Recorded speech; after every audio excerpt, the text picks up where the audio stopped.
Kembali lagi bersama saya Agung Surya Gumala dalam acara Beyond Education Podcast. Podcast yang menemani Anda aktivitas Anda di hari-hari Anda. Kita selalu sharing-sharing tentang parenting, coaching, dan motivasi, atau tentang dunia pendidikan, atau tentang berita-berita yang sedang viral di Indonesia. Baik, jadi stay tune terus di Beyond Education Podcast ya. Channelnya di subscribe saja dan juga di share kepada teman-teman yang terdekat atau kepada keluarga sana. Dan juga kita juga hadir di Spotify. Kalau misalnya yang doyan mendengarkan musik lewat Spotify, silakan dengarkan Coach Beyond Education Podcast. Langsung saja dengarkan kita suaranya saya di sana.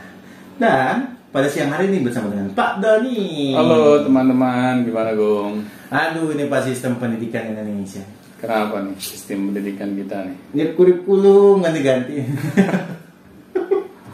Apalagi sekarang sedang hot-hotnya nih Pak. Apa nih? Tahun ajaran baru. Iya, udah mulai ya tahun ajaran baru ya. Ajaran baru dengan kurikulum baru. Guru-guru harus belajar yang baru. Emang kurikulum berubah lagi? Ya kalau tadi begitu kan. Oh gitu ya, setiap tahun gitu kan. Ya jadi kenapa ya Pak, sistem pendidikan Indonesia itu nggak netep gitu, berubah-ubah terus. Nah ya, begitu kayaknya kita harus dibahas ini apa ya, karena maksudnya jadi yang jadi korban adalah anak guru. Iya itu yang pusing semua. Yang mereka kena dampaknya langsung kan. Iya benar, bagaimana nih Pak? Ya jadi ini Gung, kalau saya melihat bahwa kenapa mutu pendidikan di Indonesia ini tidak pernah berkembang, karena selalu adanya perubahan di tingkat kebijakan. Nah, akhirnya yang mendapatkan dampaknya secara langsung ya kita ini. Iya, yang di bawah ya. Nah, yang di bawah, yang di lapangan gitu kan. Benar. Ini yang menjadi suatu hal yang apa ya, kalau menurut saya tuh kita berada di pusaran lingkaran setan loh. Jadi nggak kemana-mana gitu. Nggak kemana-mana gitu. Aja. Kita seperti jalan di tempat. Padahal di sini kita berbicara mengenai suatu hal yang sangat esensial gitu, yaitu pendidikan. Apabila kita tidak mau serius ya dalam mengurus dunia pendidikan, pastinya berdampak langsung terhadap kemajuan bangsa ini gitu. Bayangkan sesuatu yang sangat esensial tapi kita menanggapi secara tidak serius gitu. Iya, jadi kayak jalan di tempat tadi ya Pak. Benar. Pada akhirnya semua bingung, saya bingung, Bapak juga bingung. Iya. Makanya kita bikin sekolah yang model kayak begini gitu kan. Bikin sekolah sendiri lah. Iya. Jadi saya tidak mau kayak berpangku tangan gitu loh, pasrah terhadap nasib. Benar. Ini yang kalau kita tidak mau ya melakukan suatu perubahan gitu ya, secara radikal. Nasib bangsa ini bagaimana gitu di masa depan? Kita dianugerahi oleh kekayaan alam yang luar biasa gitu, bangsa ini gitu. Betul. Tetapi kalau yang mengelolanya saja tidak luar biasa, bagaimana Bu? Keadaan bangsa ini akan menjadi jauh lebih baik di masa depan. Nah, saya melihat gitu ya, coba deh kita bandingkan dengan negara tetangga kita yaitu Singapura. Sekarang Singapura mendapatkan peringkat suatu negara yang tingkat ini ya, kesejahteraan itu luar biasa.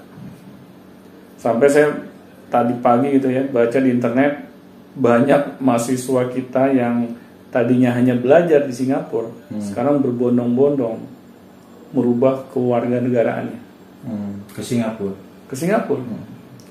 Karena mereka pasti kan melihat sesuatu gitu kan yang jauh lebih baik gitu di negara tetangga kita ini, yaitu faktor kesejahteraan. Coba kita bandingkan UMR-nya Indonesia dengan Singapura, saya udah bagaikan langit dan bumi gitu. Iya jauh Pak. Nah itu mengapa sih Singapura yang negara sekecil itu, yang tidak memiliki sumber kekayaan alam yang luar biasa, tetapi kok negaranya maju, kualitas kesejahteraannya sangat merata gitu, dibandingkan bangsa kita yang kekayaan alamnya luar biasa, tetapi kok antara yang kaya dan si miskin itu gapnya jauh banget. timpang banget. Kalau menurut Agung kenapa Bung? Kira-kira? Pasti dalam kondisi konteks seperti ini ada sesuatu yang mendasar. Iya, kira-kira apa yang mendasar itu? Ya di Singapura mungkin pendidikannya cukup bagus gitu. Jadi dari awal dia dari kecil sampai besar itu pendidikan itu tertata dengan baik. Dan Nah, itu itu. memiliki faktor yang Benar. menjadikan negara itu ya sumber daya manusia baik juga. Iya. Kalau kita nggak rata, Iya, kalau kita bukan masalah nggak rata saja, Gung. Kualitasnya bermasalah juga gitu. Jadi masalah pendidikan di negara kita ini udah kompleks banget gitu. Itu yang dari dulu nggak terselesaikan mungkin Iya. sekarang. Mungkin saking bingungnya kita gitu ya. Ini mau dimulai dari mana dulu nih untuk menyelesaikan masalah dunia pendidikan kita? Kurikulum, bukan hanya kurikulum. Diacak-acak kurikulum. Kualitas guru-guru kita. Iya betul. Terus kebijakan yang selalu berubah. Akhirnya kan ini semua berdampak gitu terhadap kualitas pendidikan bangsa ini. Sedangkan yang bisa mengangkat suatu bangsa ya ke tingkat yang lebih maju lagi sudah pasti bukan kualitas sumber daya alam, tapi kualitas sumber daya manusianya. Bagaimana nih dengan sumber daya manusia yang ada di negeri ini? Karena mereka lah yang akan mengelola gitu kekayaan alam yang ada di negeri ini. Kalau sumber daya manusianya saja nggak berkualitas, ya bagaimana mereka bisa mengelola bangsa ini dengan baik? Jadi nggak heran gitu kalau saya melihat banyak ini ya mahasiswa Indonesia yang berbondong-bondong berpindah ke warganegaraan.